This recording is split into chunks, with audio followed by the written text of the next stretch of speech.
What's up, tribe? How you guys doing? Go ahead and hit that subscribe button. I hope you like this video. This is Ready to Love, Season 6, Episode 8, I think we're on.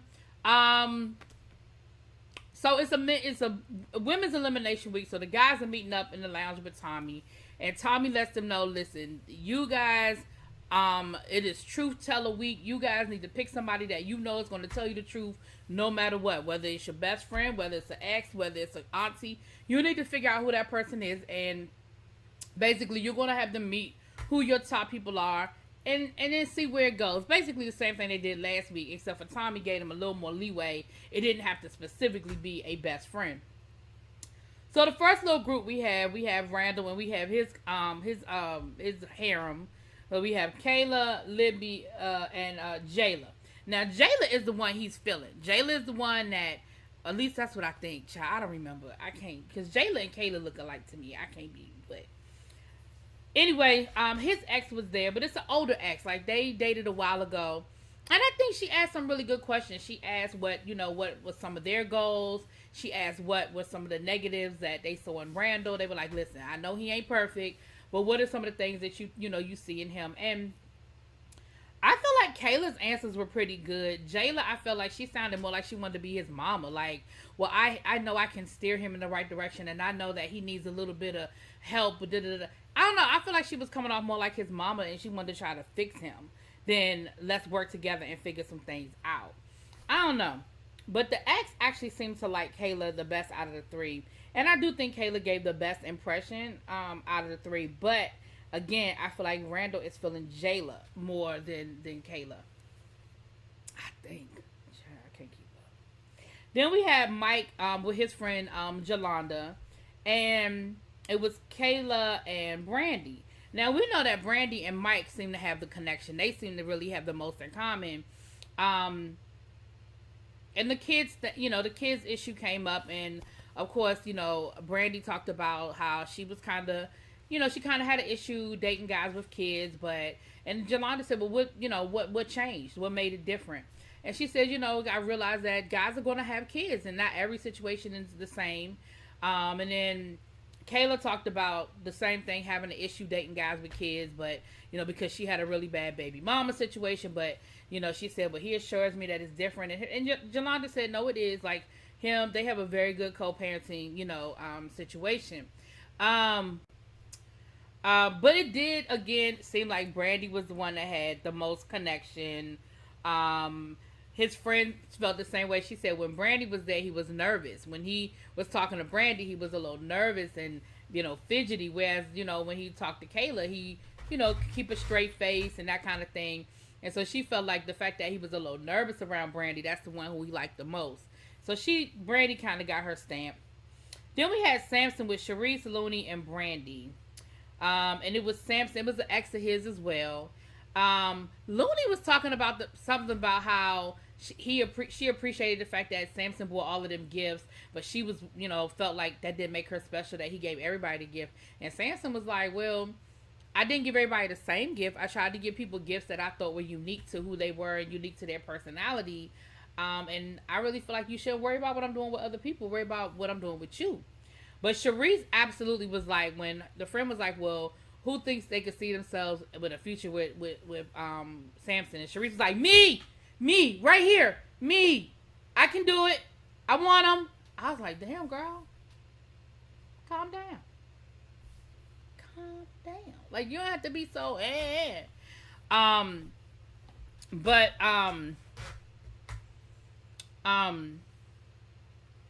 the rest of them gave decent answers, but again, Sharice was definitely the one that stood out. And she was the one that the friend liked as well. Excuse me. Then we had Swayze and his friend. It was his best friend Ish. Now, even though him and could what's her name? The girl. Even though they had like a little situation, Kadian. Even though they had like a little situation last week, he said that that's still who his strongest connection is with, and he still wants to see where it kind of goes. But Kadian, again, I just don't like her attitude. She's got a nasty attitude. She showed up with an attitude. I mean, his friend was like, so tell me a little bit about yourself. Well, what do you want to know? He was like, I mean, I don't know. Tell me something. I got 2 French bulldogs, and I wanted him to be daddy, stepdaddy, but he don't like dogs. I was like, damn, like that's the first thing out your mouth. And Swayze was like, I said that. I said I don't like dogs. So again, makes me feel like you took one little thing he said and you turned it into, like, he probably said, I'm not a big dog person, or I've never really had a dog before, and now it became, but he don't like dogs. I don't know.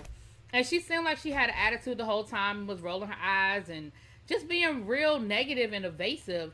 And even Swayze said that. He said, and my friend, realized like what I was saying, like what were some of my concerns and some of my issues.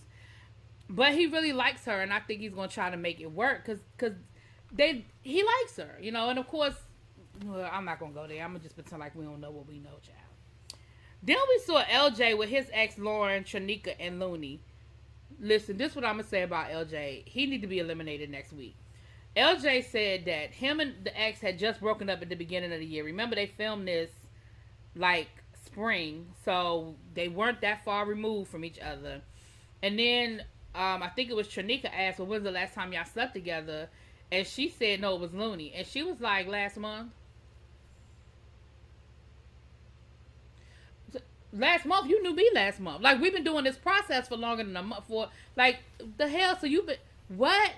And Looney was like, well, I feel like there's still some feelings here. Like, Lauren, I mean, are you still in love with LJ? And she was like, yeah, I still love him.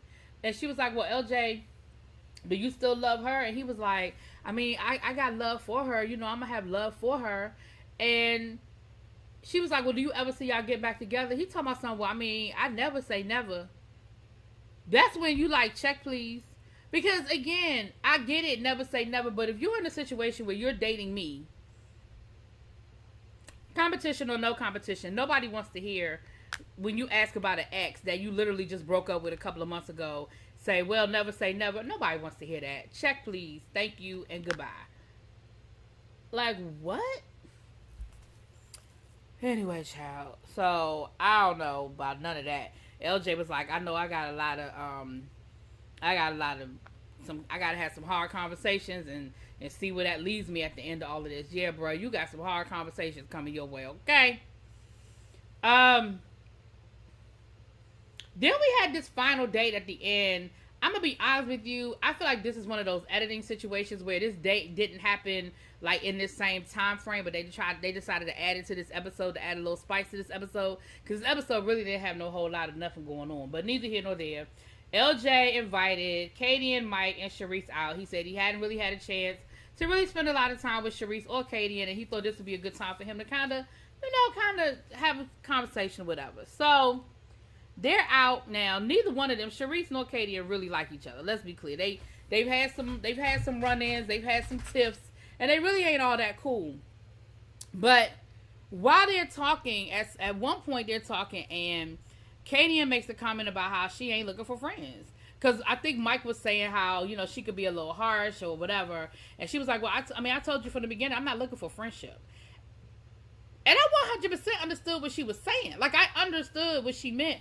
I mean, what's her face last season?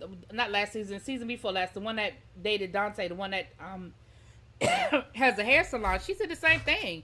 She was like, I'm not here to make friends. I'm here looking for a man. Like, I'm not here to make a bunch of, female friends. No disrespect, but that's not what this is about. So I wasn't mad at Katie for saying that. What I was mad at is when Sharice was like, yeah, really? Because you said to me, even if I don't find a man, I'm glad that me and you met. I'm glad that, I found a friend like you. And Sharice was like, so why would you say that to me if you didn't mean it? Because she was like, we not friends. And she was like, she said, that came off real fake. She was like, I was fake. It was fake as fuck. That's my issue. Because she said, you know why I said it? Because I'm playing the game. I'm just playing the game. I don't like that. So when you say playing the game, what does that mean? Because again, you don't have to be friends with Sharice to play the game. Like, you can be cordial, but why are you texting her talking about something? I'm glad we met. I'm glad we can be friends. If you really didn't mean it, if it really was a lie and some bullshit. Like, I understood why Sharice got upset, but let me say this. Both of them then proceeded to act like infants. Both of them acted like infants. I mean, even to the point where Sharice was like, just tell her to stop talking to me, and held up the napkin over her face. I was like, are we 5? Like, if I were LJ and Mike, I would have got up and walked away from both of their asses. Like, I would not have engaged in either one of those, because I feel like both of them were being very, very juvenile. Very juvenile. But anyway, so we get to the men's elimination, and what we find out is, I mean, at the end of the day, we know that Kayla, Kadian, Sharice, Jayla, all of them are pretty secure. They have connections, strong connections. Randall is trying to, in my opinion, Randall's trying to decide between Kadian and Jayla. Michael, we know he's connected with Brandy, so Brandy's good. Samson is connected with Sharice, and I don't know what's going on with LJ, child, but LJ going to leave next week, so it don't matter who he connected with, child. But what ended up happening was the people at the bottom ended up being Trinika and Looney. So Samson went to talk to Looney, Mike went to talk to Trinika. Now, of course, what we know by now is that they all talk. They all know what happened in the lounge. They all know when it's their turn to get the talk. But what we don't know is who gets told what. And so Trinika shows up with a whole attitude. I mean, she has a whole attitude because she knows that either she's going home or she's getting a get your shit together conversation. And Mike is trying to talk to her, and she was like, look, I don't want to hear all that. Just cut to it. Just say what you got to say. And Mike was like, okay, but she was like, no, just say it. What? And so Mike tried to, give her the little, well, the guys feel like that they can't connect. And she was like, see what you mean? That's bullshit. That's bullshit, because I've been trying to connect with everybody, and I've been trying to do this, and I've been trying to do that. See, that's bullshit. And he was like, so you don't. And while on the other hand, Samson is having a really nice conversation with Looney. I feel like Looney was ready to go. I feel like she realized that she really didn't have any strong connections. And she was good. They had a good conversation. Samson bought her yellow roses, and he tried to give her this whole song and dance about yellow means happy. And remember the first time I saw you, what did I say? I had a pretty smile. Yeah. And what we realized is, you're just not ready to love anybody here. I said, okay, Samson, I see you, bruh. But ultimately, Looney goes home. Trinika gets another chance, but I don't know. I didn't like the way she acted. She acted real stank. I feel like she should have been the one to go at this point, because that's how I feel about it, because she was just being so damn stank. Anyway, y'all let me know what y'all think. I'll talk to y'all later. Peace.